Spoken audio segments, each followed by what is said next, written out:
Number 1.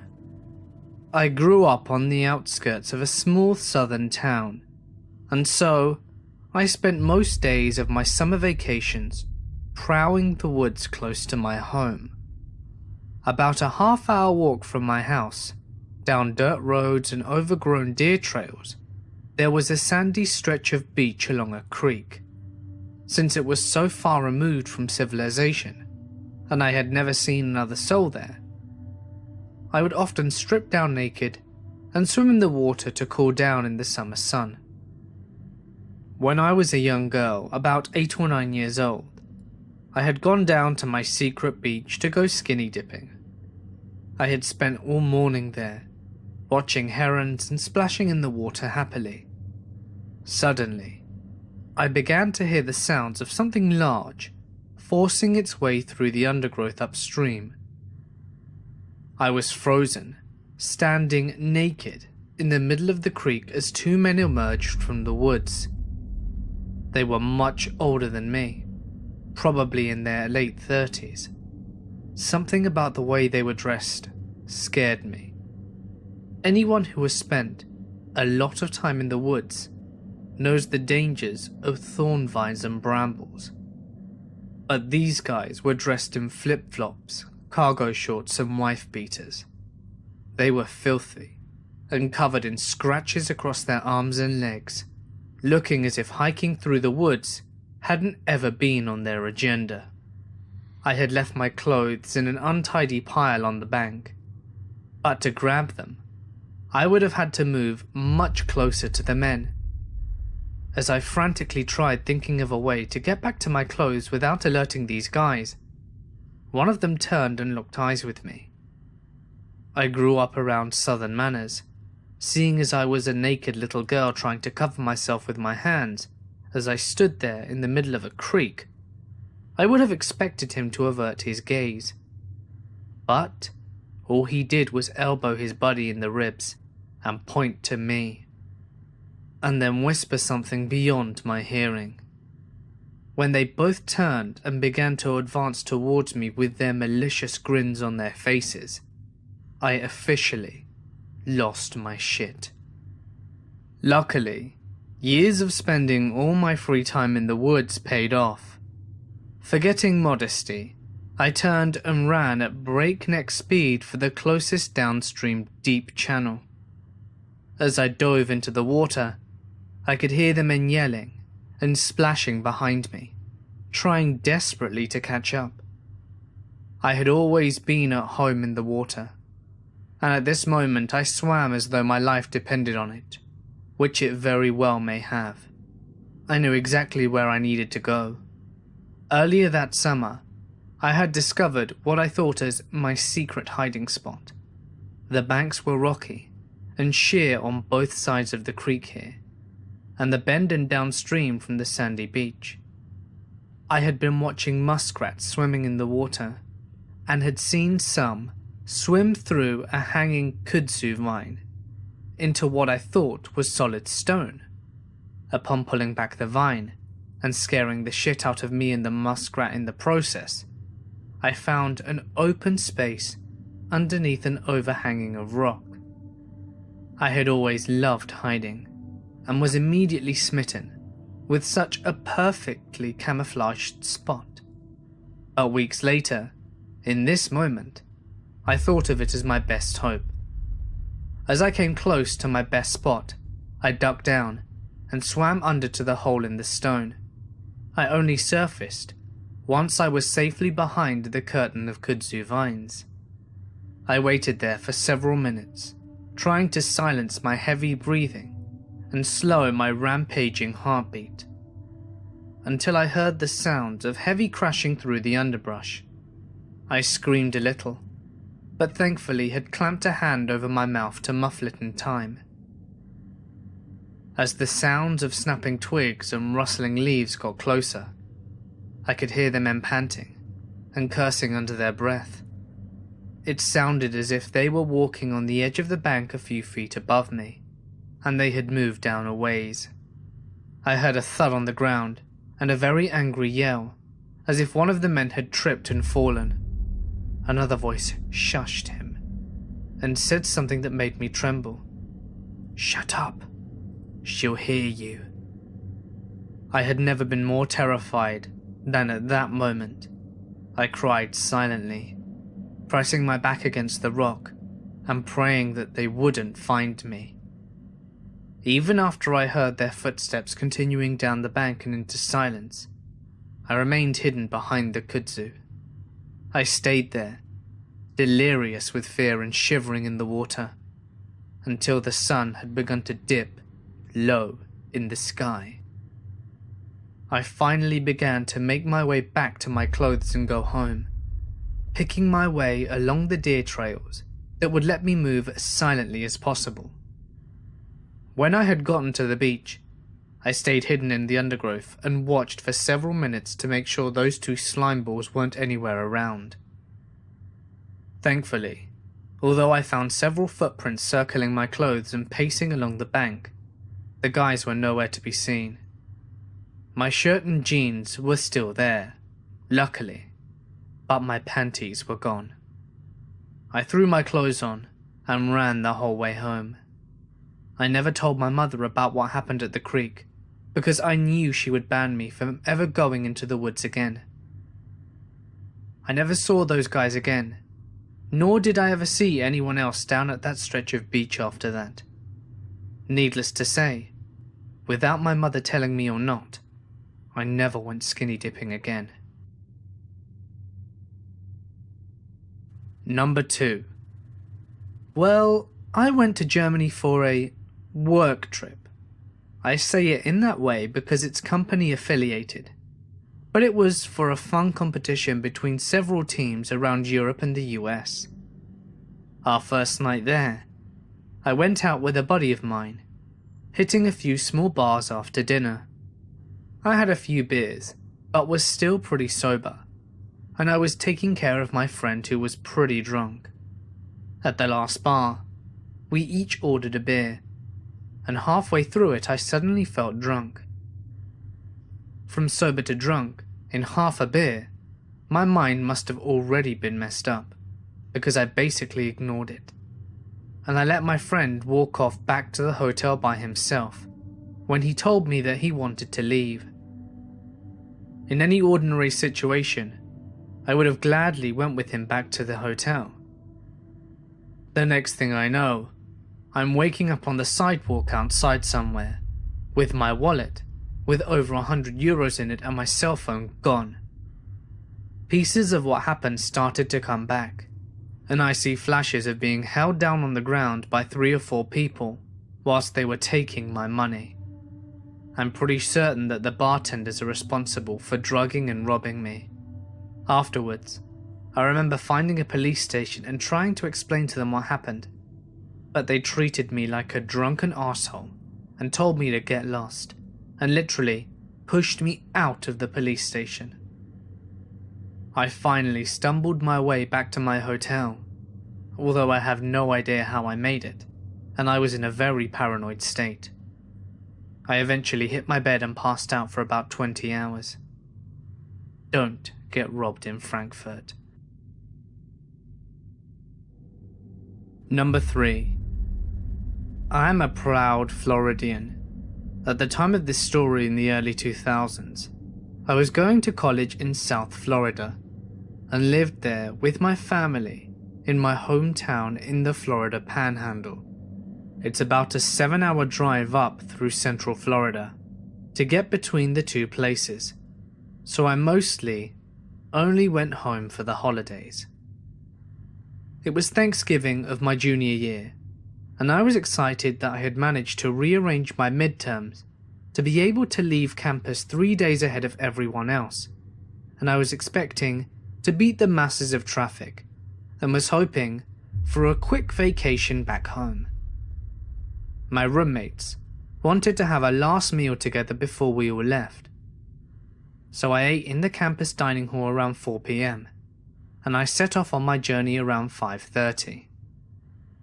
At around 10 PM, I had just passed the 2/3 mark, where I always stopped at this little mum and pop type diner by the side of the highway to grab a snack and use the restroom, as well as to call my dad, to let him know that I was okay, because I didn't have a cell phone yet. Well, I hadn't been there since summer, and the place unfortunately was out of business, so a little bummed out that I wasn't getting my chocolate chip pancakes, I just kept going. There wasn't really much built up around that area, so when I saw signs for a rest stop, of all the places in God's green earth, of some freaky town called Alachua, I went for it. So I went and parked directly under the streetlight for safety and used the facilities and called my dad. I didn't see anyone else there, except for a very exhausted looking woman who approached me asking me for directions, saying she was with her husband and 2 small children from Virginia, and they had made a wrong turn trying to get to Disney. So I left the rest area and was walking back to my car when I noticed a beat-up, unmarked, grey or bluish work van parked this close to the driver's side of my '95 Honda Civic. Okay, I thought it was pretty weird. I had left Florida tags on it, so it couldn't have been the ladies who I spoke to in the bathroom. I distinctly remember that she said she was from Virginia. I turned around and hightailed it back to the rest stop, promptly running into some random middle-aged guy with 2 boys, and I started speaking to him. It turns out it was his wife that I'd spoken to, as she emerged from the bathroom a second later, and I felt comfortable speaking to him.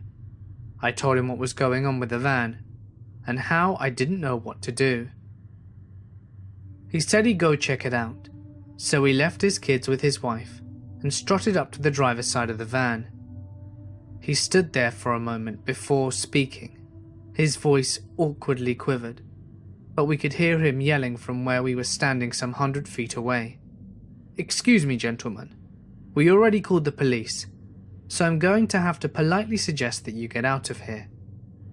And then he ran back to us, grabbed his wife and kids, pointed to me with a swift "you," and said, "Come on, let's all get into the car now," and we all ran together. So here I was, confusedly sitting in the back of this stranger's SUV, whilst he went to use the payphone to presumably call the police. Meanwhile, the van peeled out of there, like I had never seen anyone get the hell out of there so quickly. They ran up on the curve on their way out, and they burned rubber. It was almost comical. The cops got there, and I found out what happened. The man went to check out on the van, and he could see in it pretty well because I had parked under the streetlight. The first thing he noticed was that all the seats except the driver's seats had been removed, and there was this guy sitting in the driver's seat, and a guy sitting in the back, a tarp laid out on the back, and a bunch of other random items that he couldn't immediately identify. Neither of the guys were reading a newspaper or map or anything, and they were just both apparently just sitting there. It still makes me sick just thinking about it, and what their intentions were for me. Number 4. I was studying abroad in Thailand and went with a friend to an island, Koh Samui, for the weekend. Soon after checking into our dinky hotel, we rented motorbikes and cruised around the island, quickly getting lost on the back roads. No big deal. We found a tiki bar and drank the night away, thinking, we'll figure out how to get home eventually. We had drunk enough that motorbiking back to wherever the hell we came from suddenly seemed like a good idea. It's an island, right? Who can get lost on an island? So we set back in the general direction of the hotel, and after about an hour of zigzagging around dirt roads, we passed something that smelled terrible, and I turned back to make a sour face at my friend. In a flash, I was on the side of the road and smashed the motorbike off the embankment into what I assumed was a swamp of the town's sewage. By the time I realized what happened, I was almost fully submerged and trying to account for my body parts, let alone wipe my face and mouth clear of the revolting slush. I scrambled out, scratched, bruised, and shamed, but all in one piece. The motorbike was stuck, half submerged, so we yanked it out and somehow got it running again, and then limped back towards our hotel. We eventually made it back, but it must have been at least 3 a.m. I stunk of shit and had a plethora of scratches and bruises that had been marinating for over an hour now, so I sprinted to my hotel room and showered like my life depended on it. After a few minutes of obsessive scrubbing, I emerged to an empty room, no friend in sight, so I went over to my suitcase to get dressed and look for him. It was practically empty, save a few t-shirts and underwear. Strange? I went for my backpack, and it was nowhere in sight. My friend's backpack, not there. We were robbed. Frantically, I threw on a shirt and underwear, and ran outside to find my friend banging on the door to the lobby. They were already aware that our stuff was missing. Feeling drunk and hungover and violated in multiple ways, I sprinted over and joined him, banging and throwing rocks at the window until somebody responded and helped us report this crime. Before long, a little old Thai man poked his head around the corner of the building. We yelled for his attention and he darted away. We chased, then he reappeared, this time wielding a machete. We let out a massive, "Holy shit," and he shouted something in Thai. Then we bolted as far as we could from the property, running until we were absolutely certain he couldn't find us. We ended up far away at another beach resort. Me, Winnie the Poohing in my t-shirt and underwear, and my friend, gross from a long day of motorbiking and swamp wadding, had no idea what to do.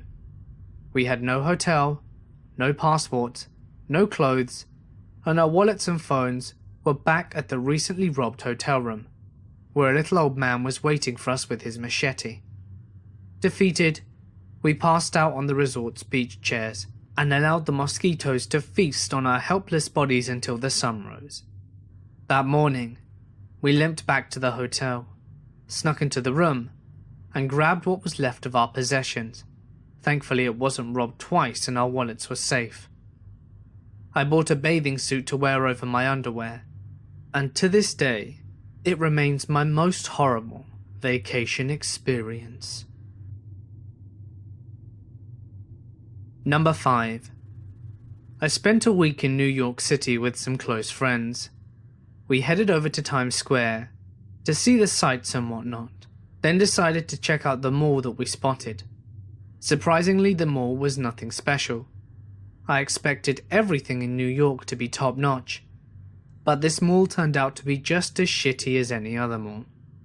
Several of the stores were closed, and it looked like the whole place was under renovation. Anyway, I needed to use the restroom. Right when I get into the stall, I hear a very angry man shouting and slamming the doors on the other stall. He's screaming shit like, "Where are you?" and making a big ruckus, and stops at my stall. My god, it was the creepiest thing ever. I turn around to see a hand clutch the top of the stall, and he tries to pull the door down as hard as he possibly can. I can see his face. He looks like a cross between the Unabomber and Dale from King of the Hill. I'm standing there mid-wipe, terrified this guy is gonna knife me or something. So many thoughts running through my head. What do I do? Is he armed? Does he have a disease? Could I take this guy? Thankfully, I heard a loud booming voice say, "You better step away from that stall. That guy in there is gonna mess you up." It was an NYPD officer. I have never been so happy to see a police officer. I hurried back to my friends and retell the story, but one of them starts to mock me. Haha, Potato almost got raped. And then the NYPD drags the perverted guy through the mall, and my friends catch a glimpse, I'd been told the look on my face was priceless, and they immediately tried to reassure me that I could have taken him if it came to it. In the words of my friend, "When I saw the look on your face, I knew that you'd seen enough of New York." Number 6. I was walking down the stairs to the subway in Korea when I noticed a bunch of cameramen rushing by. Curious, I walked back up to see what all the commotion is about. I realize that there are some celebrities, so I stick around. I didn't understand everything they said, but they said to go to this one place for the Olympics or some sort of event. It was late at night, but I wanted to join the fun, so I decided to go. I arrive at the subway stop and realize I don't know where the hell to go. And at this time, the subway is beginning to shut down, so I can't go back home. Realizing my stupidity, I decided to go to the ATM to grab money in case I needed a taxi later. However, I was withdrawing money at around 11:55 at a train station, and as the money was processing, it hit midnight. And apparently those damn machines close at that time, so the money never comes out. I freaked out, not knowing what to do, because I thought I'd just lost $200. I try calling the ATM people, and they say they'll call about 15 minutes later. So I sit on the floor waiting in a virtually empty station. Then this man around his late 30s to mid 40s comes over. I'm only 17, mind you, with a friendly smile. I assume he works for the train station, so I explain my problem in broken Korean, and he nods. I get a call back from the ATM people, who have very good English, and they tell me to wait a little while longer. When I hang up, the man's expression suddenly changes from nice and caring to devious. He then proceeds to ask me if I want to drink something with him. However, I mix up the word alcohol, sul, with water, mul, and I think he is asking for some water. I give him a confused look, and then proceed to pull out my half-empty water bottle and offer it to him. He looks at it for a second and begins to laugh, and then proceeds to explain that he wants to buy me alcohol. I give him a dumbfounded look, and I just explain to him that I lost my money, and I say I don't have any money. He then proceeds to tell me it's okay, and that he has money. Being bad at confrontations, I just paused for a really long time. Then he asks me, "You don't want to?" I look at him like he's an idiot, because really, I'm going to go drinking with an old stranger. In my head I'm like, no way, but I just say, "Yeah, I don't want to go." Then he leaves, but before doing so, puts his hands on my folded arm and slides it over as he's leaving. It was highly unpleasant. Not knowing what to do, I decide to find the place that the event was talking about. I walk down the streets with very few people and get really scared, so I begin running and ask some nice-looking people where I may find the location. I finally found it, and the event turns out to be lame anyway. Later, I am picked up by someone at around 2 AM, and they tell me that the place I am in is rather dangerous because that's where all the prostitutes are. Then he proceeds to drive me down the street full of prostitutes to show me, and it's awkward as hell. But that's when I realized what a dangerous situation I put myself in. That's when I also realized why the guy was asking me for a drink. He probably thought I was a prostitute. Not that I was dressed like one anyway. Oh, and for those of you curious, I later got a call from the ATM person, informing me that the transactions ended up cancelling, and the $200 was still in my account. However, that meant I was without cash for that night.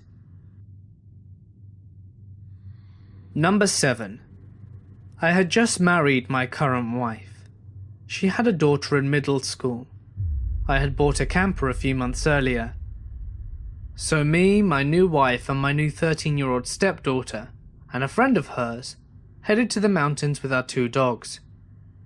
We were in an SUV, pulling the camper.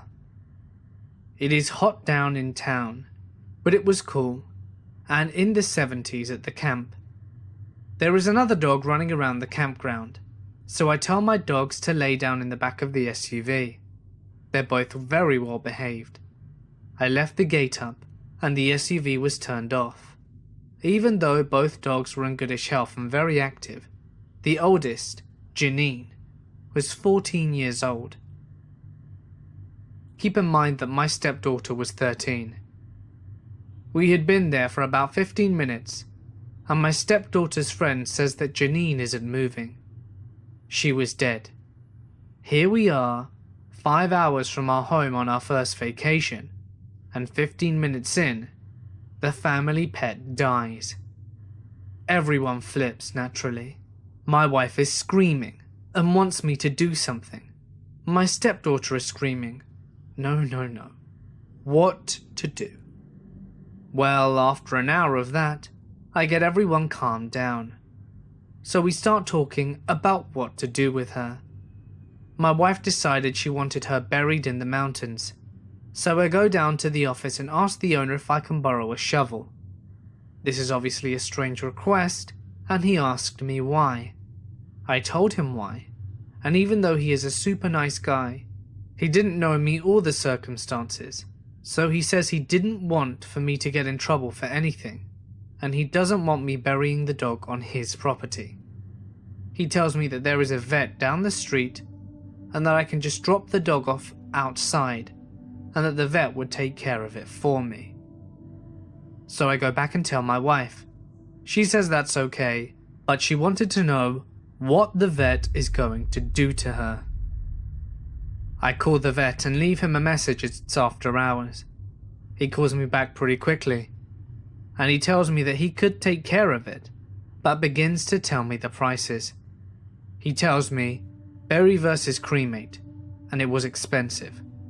We were already on a tight budget, as it was the first day of a week-long vacation, so I told him we would let him know. My wife and I discussed it, and decided we didn't want to spend the money, so back to the office I go. I talk to the owner again, and tell him what the vet had said. I tell him that I will wait until after dark and go off the property to bury the dog. He agrees and gives me a shovel. By this time it is almost dark, and the dog was already starting to smell. She had a shit in the SUV during death, so around 9 PM I head out, dead dog and shovel in tow, and start driving around looking for a good spot. My wife told me that it needed to be somewhere that we could visit, so off I go. To be honest, I was not looking forward enough to digging a hole big enough to bury my 85-pound dog.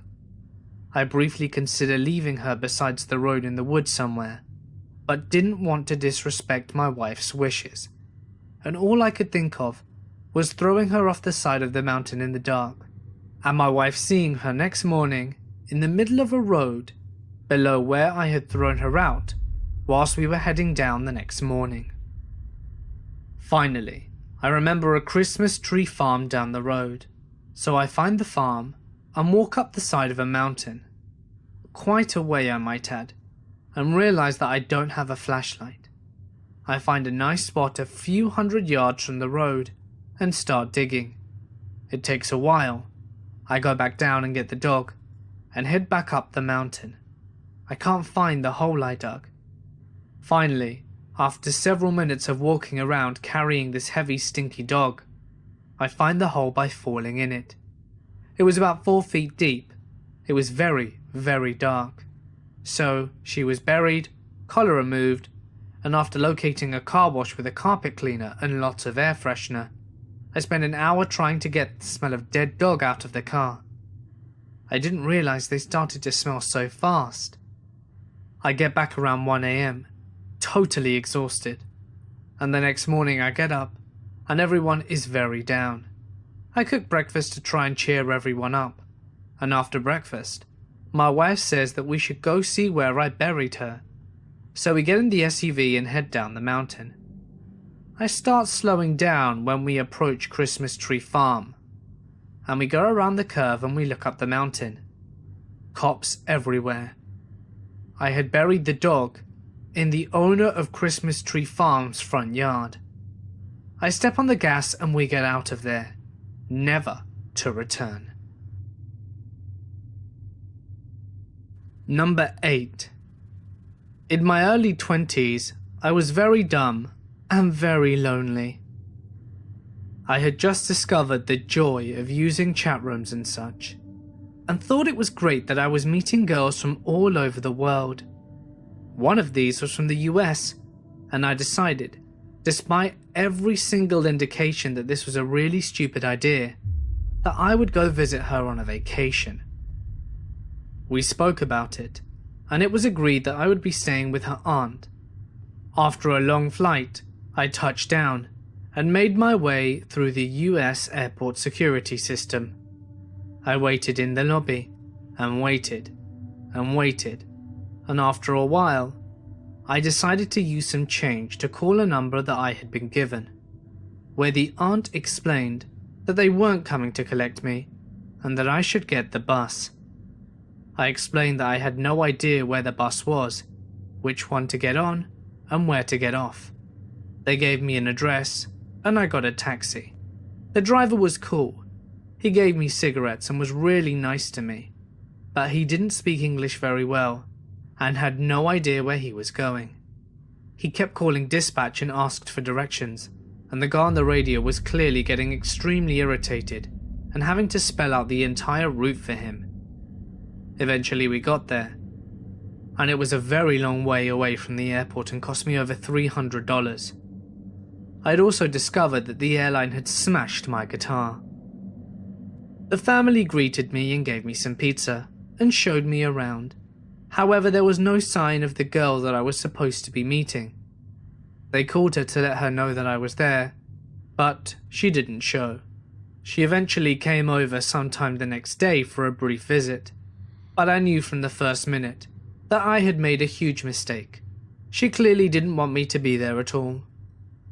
I was due to stay for around 3 weeks, most of which was spent hanging around with this girl's aunt and her aunt's cool boyfriend and kids. I rarely saw the girl, and she made almost no effort to speak to me. I basically spent 3 weeks washing dishes and smoking. I had previously agreed to pay some rent for my stay, but the aunt actually used me to pay for her groceries too, and I basically spent the majority of my money on them. Occasionally, a second aunt would be hanging around the house.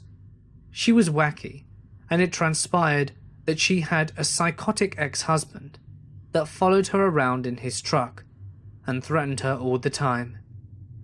Guess who kept calling the house? They kept winding the guy up by picking the phone up, giggling, and hanging up until eventually they gave it to me and told me to tell him that nobody was home. The conversations went like this.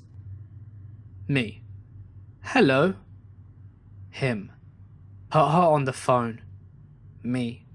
Nobody's home. They've all gone out to eat. Him. Who the hell is this? Me. It's Jim. Him. The faggot from London? Me. I'm not from London. Him. Put her on the phone. And it would be like this until he started getting incredibly aggressive and threatening to come over and murder me. Or, as he liked to put it, gut me like a fish. They decided that the best course of action was that we should all immediately go to KFC. So I'm eating my chicken and thinking about how I'm potentially going to have a few speed holes in my sternum by sunrise. Then I see a police helicopter circling right where we are, with its lights on, and a voice booms out, "Drop the gun, you are surrounded." It wasn't the guy, but holy shit, I almost dropped a loaf. Anyway, over the course of the next few days, the girl was increasingly insensitive to me, and I was losing my mind. Her family kept telling me all sorts of stories about how she was a whore and how she did this to people all the time. They would wait for me to tell her that she couldn't come over because she was out somewhere, and then they would drive by her house to see that her car was still in her driveway and come back to tell me that she was just full of shit. And it was like they were all using me to get at each other, and I just didn't know who was telling the truth. I just wanted to go home. Eventually I totally fell out with her, and she gets banned from the apartment for getting caught smoking pot by the owner of the building.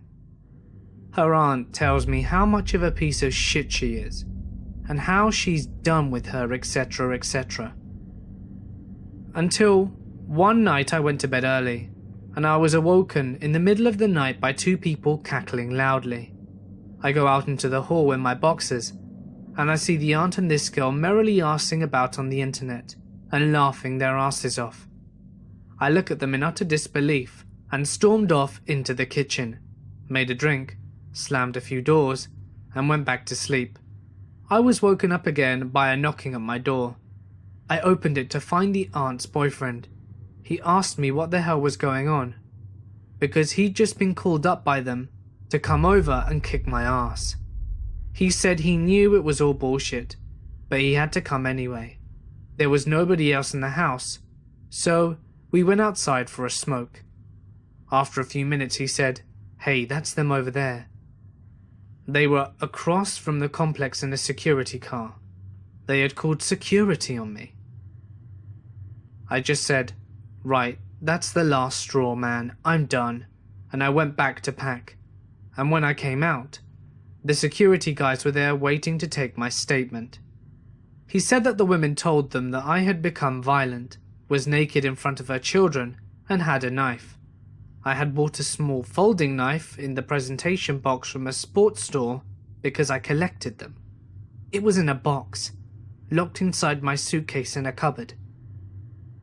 I'm surprised the guy didn't kick the door in or shoot me in the ass, and after explaining the entire trip to the security guard, the guy just looked at me, smiled and said, "Listen, you're a really nice guy, but you've just got involved with some really messed up people.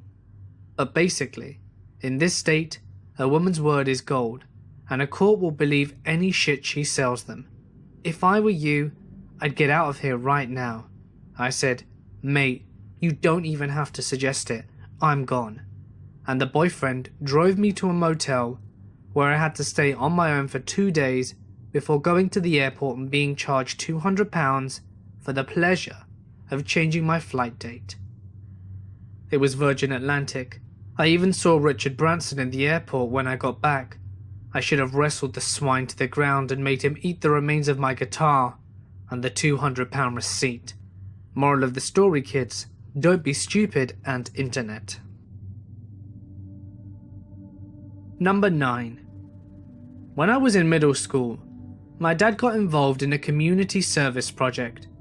I tagged along for the experience. The project involved teaching Native Americans on a tiny island off the coast of Panama. The island consisted of a ton of densely packed, thatched huts, surrounded by a ring of patchwork tinned outhouses that emptied into the ocean. After about a week of grueling teaching sessions in the sweltering heat of a schoolhouse, the project culminated in a huge festival in the village that lasted hours into the night. At long last, dinner was served, fresh fish caught just offshore to be picked through sand utensils, just like every other night. The tiring event drew to a close, and my dad and I wandered back to the hut that we were staying in. Then, it arrived. The gurgling. That "I need the bathroom right now" feeling that hits with the impact of a freight train. Eyes wide, and sweat beginning to form. I informed my dad that we would be heading back to our hut as fast as possible, with a detour at the nearest outhouse. An excruciating minute or two later, I was seated behind a piece of scrap metal on a bucket with a hole cut out, pouring sweet horrors back into the waters from which they came. And I began to realize that the island's fishing and sewage systems were far too closely situated to be entirely healthy. And infinite trips back and forth, or so they were in the mind of a 13-year-old, from the shack where I was poisoning the ocean, to the hut where I was enjoying the full benefit of modern medicine, namely a wet washcloth. Tropical island, tropical disease, a stinging torrent of "Oh God, when will it end?" gushing from both sides of my body. Hours in, I was finally able to drift off to much-needed sleep. At last, able to put the intestine-twisting ravages of serious dysentery behind me. And then things got strange. At 4 o'clock in the morning, I suddenly reverted to consciousness. And this time, it wasn't my nausea at fault. A heart-stopping cacophony of some sort erupted from the center of the village. I laugh now, but I was crying desperately, with tired tears of confusion at the time. Riot? Revolution? Guns? Explosions? Death? Music? It was the marching band. Tropical, Caribbean island, the size of a football field, and the thing that disturbs me from the worst disease I've ever suffered, barely an hour into the most relieving sleep of my life, was the freaking godforsaken marching band. My dad, between peals of laughter and obliviousness to my protracted suffering, grabbed his flashlight and rushed out to investigate. Turns out it was completely normal. The Island Drum Corps had a Friday morning band practice in preparation for the regional competition this coming weekend. Practice was obviously held at 4 in the morning. They marched around banging like the world was over for a solid hour before allowing me a moment's rest, with a fever upwards of 100 degrees and a whole host of stomach-related symptoms. I could barely understand what was happening. What I did understand was that it was easily the most miserable I've been whilst travelling, and that it was the only beginning of the strangest day of my life. Number 10. I was in China for a study abroad trip. I signed up for a tour to Inner Mongolia, which was only $60, so I couldn't resist. Here's what the tour included. I took a tour of a sweatshop. At first it seemed nice. There were people knitting scarves in well-ventilated rooms. But then, as the tour progressed, we saw things get worse and worse. The final leg of the tour, we saw people grinding tusks into jewellery in 100-degree heat with no ventilation. Once the tour ended, we got to see the most messed up thing of them all, the sweatshop gift shop. We got to buy things these poor workers had slaved for hours making at a discount. Before getting on the tour, we were told that we would be in a large bus. It wasn't. It was more like a Volkswagen minivan, and I was sitting in a very uncomfortable position. My legs were cramped, up against the suitcases in front of me for 10 hours. But that was just getting into Inner Mongolia. On the ride back, me and my fellow travellers experienced the 7 circles of hell, aka the 7 circles of Beijing. You'll never appreciate how huge Beijing is until you get there from Inner Mongolia, cramped in a minivan. At first we thought, finally, we're in Beijing. This horrible trip is over. But like I said, Beijing is colossal. Once you're in Beijing, it'll be at least another 3 hours until you're in the place in Beijing where you started from. Also, Inner Mongolia was the first place where I experienced racial discrimination. I was in a little town called Huhot. I wanted to buy a Chairman Mao trinket, but they refused to sell it to me because I'm white. So not worth the $60. Number 11. This year, on the train from Rome to Florence, I was sitting across from these 2 short Italian ladies. One of them was maybe 45, and the other one at least 70. They looked similar. so I assumed they were mother and daughter. When they sat down, they tried to speak to me in Italian, but I don't speak any, so I just smiled and apologized. Since I was pretty tired, I tried to fall asleep.